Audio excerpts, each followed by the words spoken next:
nasu yaumal qiyamah. Ya, ketika kita di pada mahsyar nanti kita akan berada dalam 3 keadaan. Yang pertama, muratan, yang kedua hufatan, yang ketiga ghurbalan. Muratan, kita tidak akan memakai baju walaupun surat benang di pada mahsyar, teruknya pada mahsyar nanti dari. Yang kedua, hufatan, kita tidak akan memakai selipar, tak akan berkaki ayam.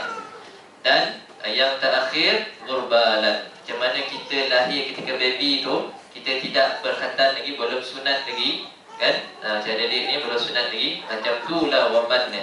Macam tu lah rupa jadi pada mahsyar nanti 3 keadaan tu. Janganlah buat wasiat abah-abah, kalau walung mati nanti abah jangan lupa tanam underwear dengan selipar kat tu. Apa pula kau ni?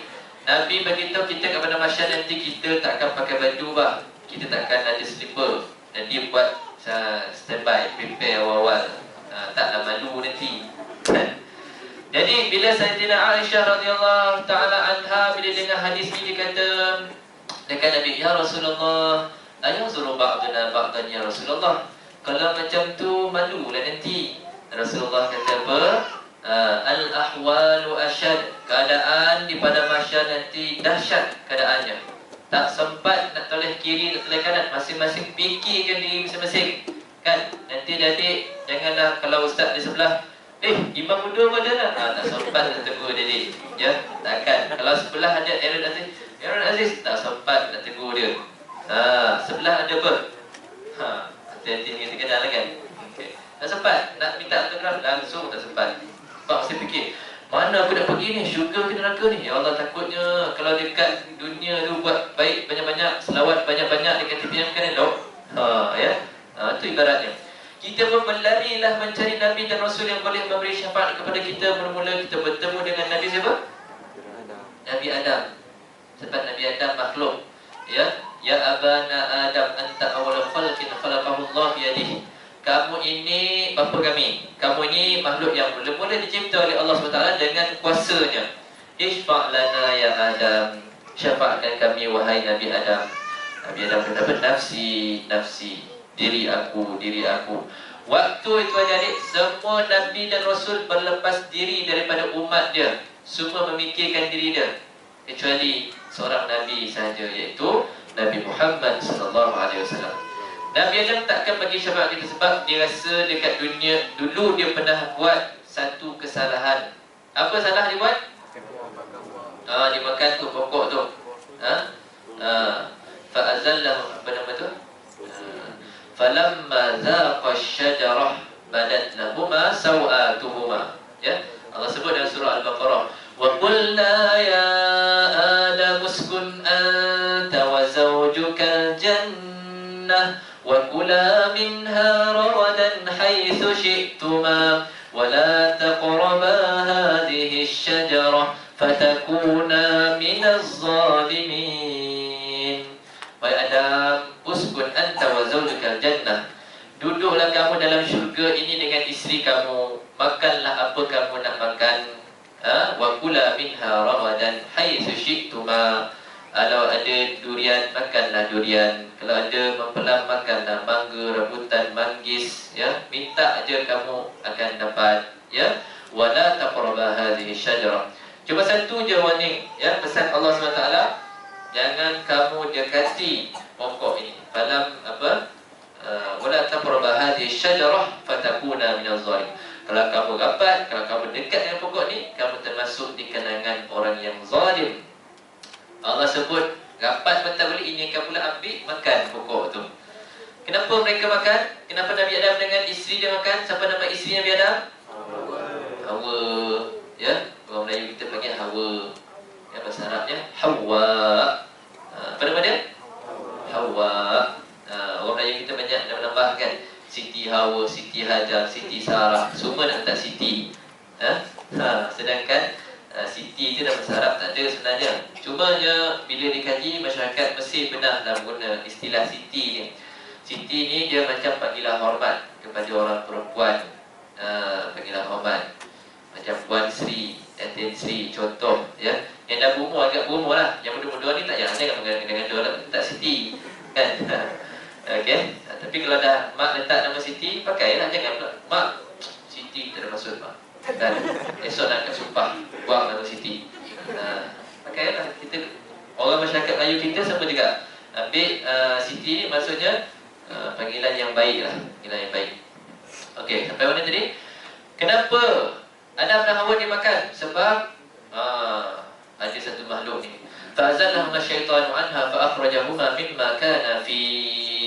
Dia pergi dekat Hawa, dia kata, Hawa, Hawa, ya, makanlah ni pokok ni, makan sikit je.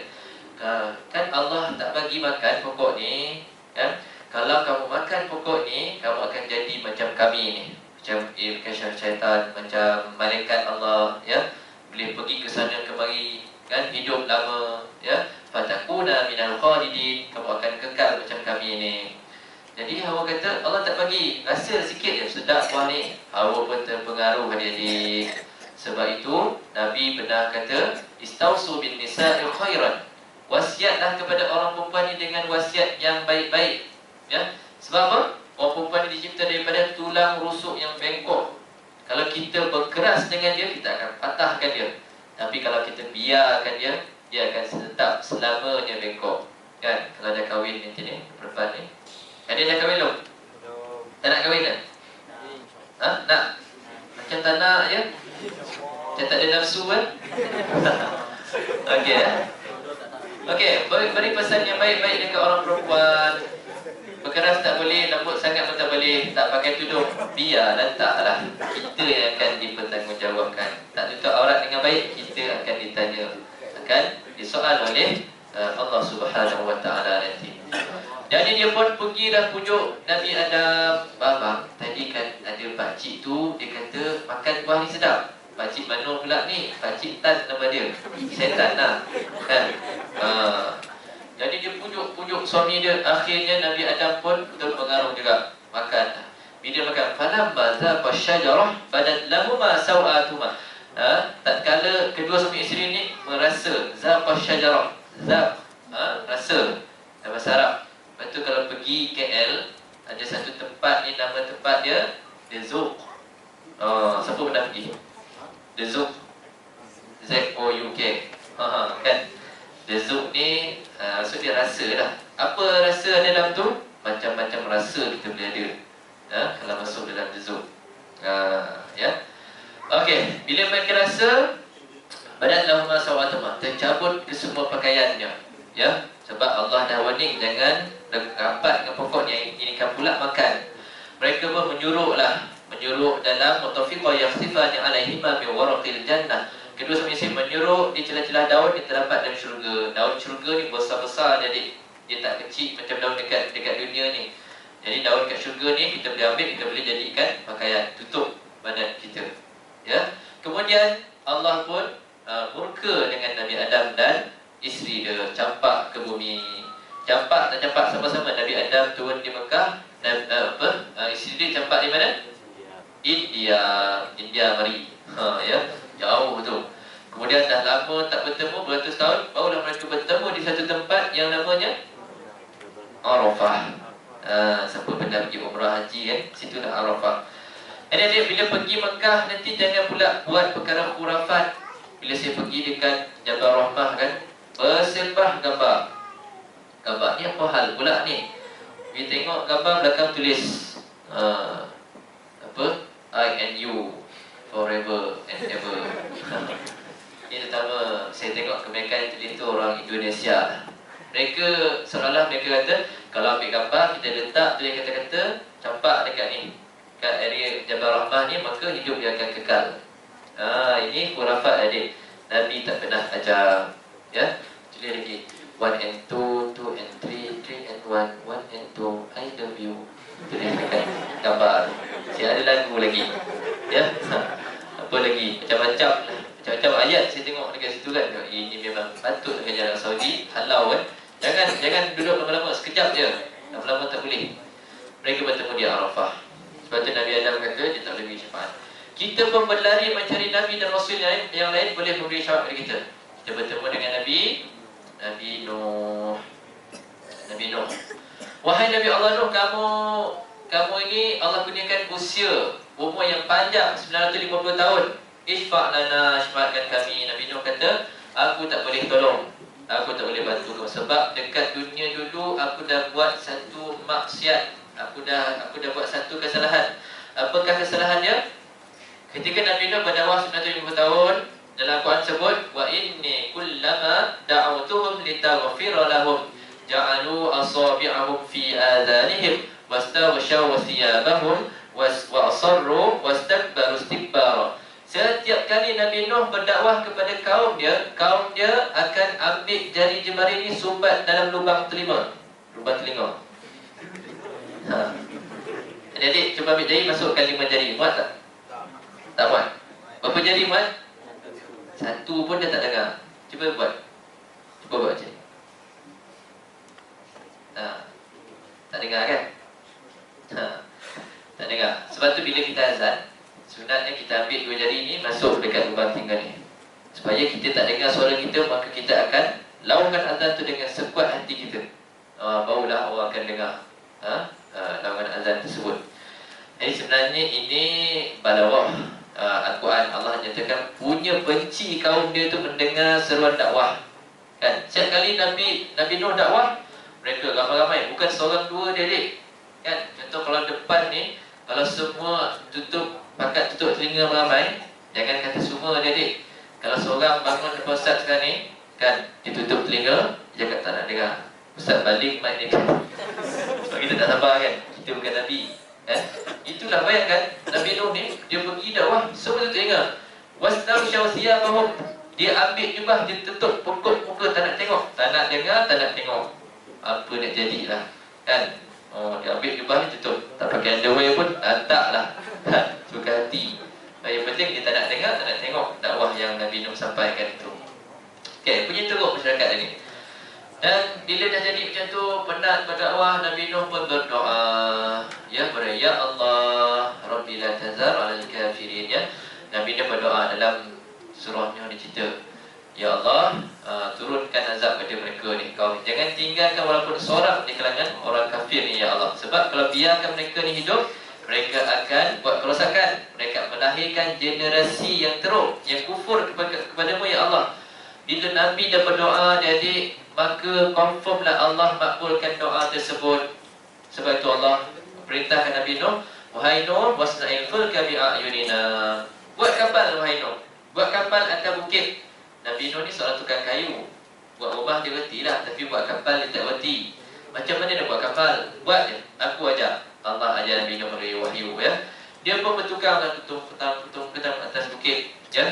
Masyarakat kaum dia tengok, waduh Nuh, kok kamu bang tebiat buat kapal atas bukit?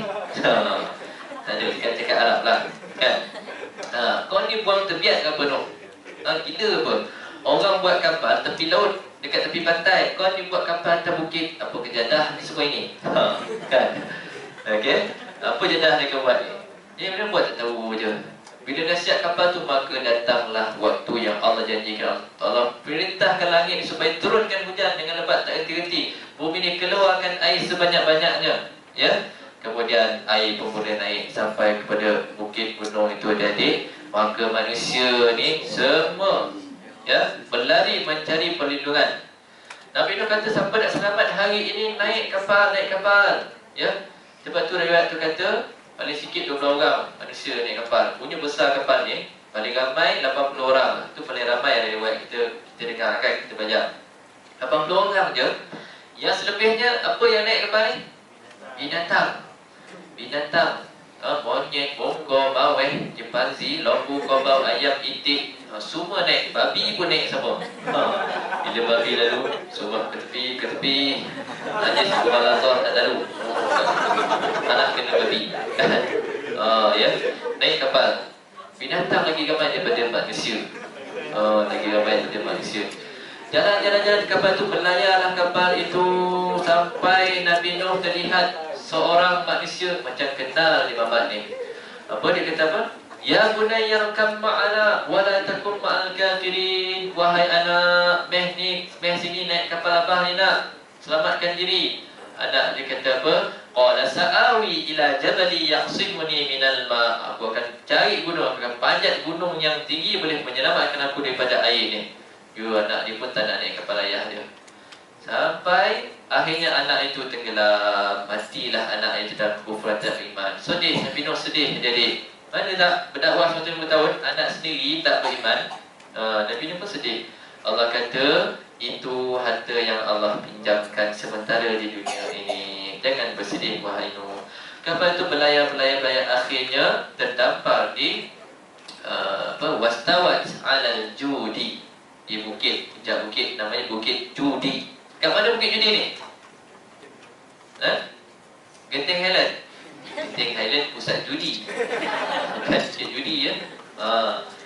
Wastawat alal judi. Bukit Judi ni di Turki, Jabal Ararat ya, di Turki. Maka Allah pun perintahkan langit itu berhenti mengeluarkan air. Bumi telan punya air dia. Dah cukup tu. Sebab yang orang yang kufur telah mati. Sebab tu Nabi Nuh dia rasa bersalah sangat sebab dia doa minta ke Allah supaya hapuskan kaum yang kufur ni. Siapa tahan kan 950 tahun dakwah 100 tak apa 1 orang yang beriman. Agaknya depan saya ni lagi ramai daripada kaum Nabi Nuh ya. Sebab tu siapa yang tak suka dengan ceramah, tak suka dengan majlis ilmu, tak suka lihat benda baik ni, kemungkinan dia ni tergolong daripada kaum Nabi Nuh, saki-baki yang hidup sampai hari ni kan. Mereka kawan yang tak suka datang majlis ilmu ni, pergi cuba kau cek balik, kau ni asal mana ni? Entah kalau dia ada kena mengena dengan kaum Nabi Nuh yang kufur tu. Kenapa pula? Kaum Nabi Nuh ni dia tak nak dengar dakwah, tak nak dengar, tutup telinga, dia tutup mata. Dahsyat dia. Okey. Kita pun berlari lah. Ulama kata antara Nabi nak pergi Nabi lain tu kita berlari tempoh dia 500 tahun. Panjang dia perjalanan. Kita bertemu dengan Nabi Ibrahim. Nabi Ibrahim tak boleh tak boleh bagi syafaat. Kenapa tak boleh bagi syafaat? Dia anani pada asaitullah. Dulu aku dah buat salah. Apa salah kamu? Aku telah berbohong sebanyak 3 kali. Nabi Ibrahim bohong dekat dunia 3 kali saja. Siapa depan ni yang dia berbohong 3 kali dan kurang?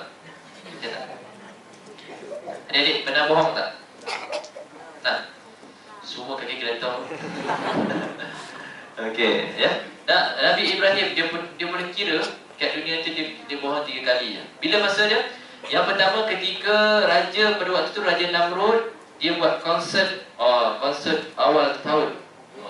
Semua wajib pergi konsert kan, semua wajib. Rakyat memang ada kaki karok dia kan, kaki hibur kan.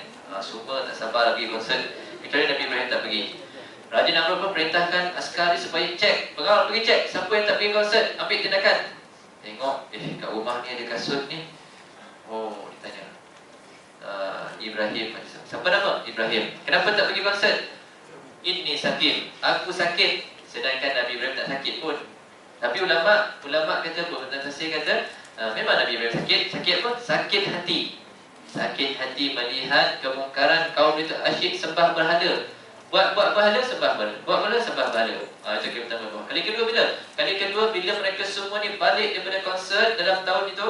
Setahun sekali dia buat konsert kan? Konsert besar-besaran. Balik nak bertaubat lah. Yang tua yang dah muka dah berkedut, gigi dah hilang, kilauan emas ni kan. Dah tak sedar diri ni, balik bertaubat. Allah, tadi dia buat maksiat ni, kena bertaubat. Buka pintu gereja, untuk siap pun buka. Dia tengok, habis semua Tuhan kita dihancurkan kecuali satu je, yang paling besar dia kapak tergantung dekat dia. Siapa buat semua ni? Begitu dekat raja. Raja pun punya marah. Siapa punya kerja? Fa'ala hadza bi alihatina. Siapa punya kerja pecahkan Tuhan kita? Tuanku, cuba tuanku tengok CCTV. Kalau tak, kau CCTV. Zaman tu tak ada CCTV kan? Cuba tuanku cek siapa yang tak pergi konsert kan? Tuanku, waktu saya cek dulu ada seorang pemuda nama Ibrahim yang tak pergi konsert. Panggil dia sini, keluarkan orang, tangkap dia. Tangkap. Kamu kan yang buat semua ni terhadap Tuhan kami? Nabi Ibrahim dia tak cakap yang buat. Cuba kamu tanya dekat tu bahala yang paling besar. Tegap nampak tu kan, siap dah kampak ke leher tentang dia pecah kot. Lagilah angin raja tu kan. Mana mungkin bahala yang tak boleh mendengar, tak boleh melihat, tak boleh bergerak ni dihancurkan berhala yang lain. Oh, diakalkan raja tu. Marah raja tu jadi. Itu kali kedua bohong. Dia kata dia tak buat ya. Jadi raja pun suruh buat unggun api, campak daripada Nabi Ibrahim dalam api tu. Tapi Allah selamatkan. Itu kali kedua. Kali ketiga bila ketika Nabi Ibrahim dan isteri dia. Siapa isteri dia tu? Sarah, kan? Isteri pertama dia. Sarah, dia nak berhijrah. Nabi Ibrahim ni dia duduk di Babylon, Iraq, ya. Nak berhijrah ke Palestin. Dia pesan, sayang, oh cik kan, sayang, kita nak berhijrah ke Palestin ni. Nanti akan lalu satu negeri ni. Kat sini raja dia ni memang teruk lah panggil dia ni. Raja dia ni suka kepada isteri orang. Lain pula dia punya taste dia ni. Anak dara dia tak main, dia tak layan. Dia nak isteri orang, bini orang ni dia nakkan.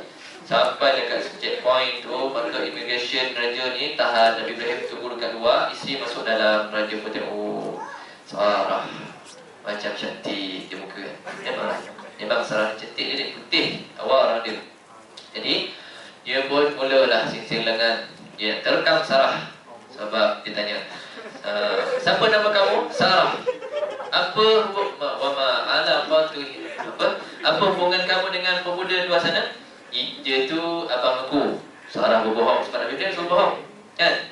Kau tipu. Kau ni isteri dia, kau bini dia kan? Raja tu dah biasa ditangkap isteri orang. Jadi dia dapat tahu dia ni isteri orang ke tidak. Dia bermula nak buat takbir kepada Sarah. Sarah pun berdoa, ya Allah selamatkan aku. Allah selamatkan Sarah. Dan salah satu kata mencekik raja, terangkat orang tua tu dia. Ya Allah, kalau kau bunuh orang tua ni, aku akan dipersalahkan dan takut orang kata aku dibunuh je ni. Lepaskan. Kan? Tak sampai beberapa minit, raja ni, naik syekh balik, cuba lagi nak tekan Sarah. Saat doa lagi, Allah dengan kuasa dia cekik lagi orang tua tu.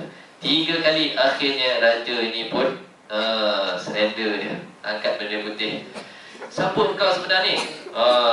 Man anti, ya, anti syaitan. Kamu ni syaitan. Sedap-sedap cakap itu Sarah itu syaitan. Sedap kan? Orang tua tu sendiri, dia tu bapa segala syaitan, kan? Bini orang dah disebut. Lain perempuan ni, lepaskan dia, keluar kamu, ya. Bagus kamu di sana ni. Tapi dia bagi hadiah. Dia bagi hadiah bibi budik diraja yang bernama Hajar. Kan, bagi hadiah. Ambil Hajar ni, bawa dengan kamu keluar dari istana ni. Bila keluar dari sana, Ibrahim tunggu macam mana? Dah beres. Ni dapat hadiah daripada raja. Dapat hadiah pula, ya, Hajar. Ya, mereka pun berjalan sampai ke Palestin. Kemudian Nabi Ibrahim berkahwin dengan Hajar. Hajar itu dah melahirkan Nabi Ismail AS. Ya, itu sebab itu Nabi Ibrahim kata tak boleh tolong kamu. Ya, diri aku. Kita berlari menjadi Nabi dan Rasul lain. Kita bertemu dengan Nabi Musa, Nabi Isa akhir bertemu dengan Nabi Muhammad SAW. Nabi akan beri syafaat kepada kita di akhirat nanti yang hadir. Jadi Islam itu asalnya tak pengikut dia tak ramai, tak ada. Bila diutus Nabi dan Rasul, utamanya Nabi terakhir Nabi Muhammad SAW membawa kebenaran, membawa wahyu Al-Quran itu, maka kemudian Islam itu makin lama makin ramai umat dia. Bila Nabi SAW telah wafat, maka penggantinya Khalifah Islam pun meneruskan kecemerlangan, kehebatan agama Islam itu.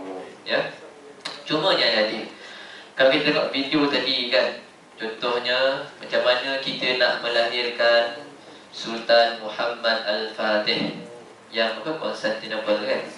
Nabi sebut ketika Nabi dan para sahabat di dalam peperangan Khandaq menggali parit kan, Salman Al-Farisi bagi cadangan, kita gali parit macam ni lebar dia, macam ni dalam dia, ya, supaya pihak musuh tak dapat sampai. Kalau kuda nak lompat, dia tak sampai. Kalau nak panah tembak, dia akan tersekat dekat situ. Ya, Salman Al-Farisi punya idea. Ni orang muda punya idea tadi, pengalaman dia. Jadi ketika itu musuh makin hampir, Nabi motivate para sahabat, okey, akan datang satu masa nanti seorang raja dan tentera dia yang akan membebaskan Konstantinopel. Bila sahabat dengar ni, mereka lagi bersemangat, ya, bersemangat untuk bersama dengan Rasulullah SAW. Tapi Nabi dah wafat, masih belum ada lagi raja yang dapat menawan kota Konstantinopel. Jadi banyak cubaan untuk menawan kota tersebut. Dikatakan 8-9 kali, ya, zaman Utsmaniyah, zaman-zaman lain cuba untuk menawan tempat tersebut. Akhirnya muncullah raja ini, Sultan Muhammad Al-Fatih. Kekuatan dia apa? Kekuatan dia itu seperti yang hadis yang sebut, yang halal itu jelas, yang haram itu jelas. Antaranya ada perkara syubhah, dia tinggalkan perkara syubhah. Sultan Muhammad Al-Fatih ni adik punya hebat dia, sejak dia akil balik, dia tidak pernah meninggalkan solat qiyamul lail. Solat malam tak pernah tinggal. Hebat ya. Kalau nak jadi, kalau Islam tu nak menang, dia kena macam. Bukan dia seorang saja, tentera dia pun sama juga. Tentera pun sama hebatnya. Tenteranya yang ratusan ribu ramai yang dia ni, pernah satu ketika Sultan Muhammad Fatih bersama tentera dia yang ratus ribu ni lalu di kebun-kebun anggur, ya. Sultan Muhammad Fatih bagi warning, kita akan lalu dekat kebun ni, nampak buah ni masak ranum cantik, sedap, lazat kan, telur dibuatnya. Jangan kamu petik, ya, jangan kamu ambil walaupun seulas. Sultan Muhammad Fatih bagi pesan. Tentera dia ikut apa arahan tersebut. Kalau kita kan, kalau cikgu tak bagi buat, dalam ramai-ramai mesti ada seorang yang cendekir ni apa, mengelak lah. Mesti dia akan buat. Alah, cikgu kan tahu pun, lecturer bukan tahu pun kita buat ni kan. Dia pun buat. Ya, itu tentera dia punya patuh. Macam mana nak tahu tentera dia ni tak ambil, tak petik buah anggur tu? Sampai tempat mereka berkemah. Kebetulan pula, kalau tak silap saya, Sultan Muhammad Fatih jatuh sakit. Jadi doktor kata, ubat dia kita bisa carikan buah anggur. Ubat yang perlu digunakan. Banyak kepada semua tentera, siapa ada buah anggur? Tak ada seorang pun yang ada buah anggur. Tahulah kita bahawa tentera dia jujur dan amanah, dengar cakap ketua. Okey. Jadi itulah kehebatan dia, qiyamul lailnya, dalamannya, Al-Qurannya, ya, yang ditinggalkan oleh Rasulullah sallallahu alaihi wasallam. Barulah Islam itu akan tertegak, akan kembali berjaya di dunia ini, adik-adik, ya. Oleh itu yang paling penting, apa-apa kita nak lakukan mesti ada ilmu. Tanpa ilmu kita tak akan ke mana, adik-adik. Kalau kita nak selamat dunia, dengan ilmu, ya. Siapa nakkan dunia mesti berilmu, siapa nakkan akhirat pun mesti berilmu. Siapa nak kedua-duanya mestilah ada ilmu. Sebab Allah dah sebut dalam Al-Quran surah Al-Mujadalah, yarfa'illahu allazina amanu minkum wallazina utul ilma darajat. Ya, Allah itu akan Allah akan naikkan derajat dia tinggi. Okay, saya rasa referee pun dah keluar kad merah sebab tu saya kena kad merah, ya. Maknanya tamat sampai sini saja untuk perkongsian kita. Banyak lagi kongsi ni, ya. Mungkin dalam program yang akan datang, insya-Allah kita akan sama-sama lagi kongsi apa-apa yang boleh dibincangkan yang program yang baik ni. Saya ucapkan jutaan terima kasih kerana sudi untuk menjemput saya. Minta maaf ya, ada sedikit miscommunication antara pengandu, jadi speak tempat-tempat. Tidak, tak ada orang lah. Okey, ya. Yang baik pada Allah Ta'ala, yang kurang dari kelemahan diri saya, mohon ampun, mohon maaf, ya. Tuntut ilmu jadi, belajar rajin, buat baik, tinggalkan maksiat. InsyaAllah kita akan berjaya. Sama-sama kita doakan yang terbaik buat umat Islam. Amin ya rabbal alamin. Aku lakukan hadza wa astaghfirullahal azim li wa lakum. Assalamualaikum warahmatullahi wabarakatuh.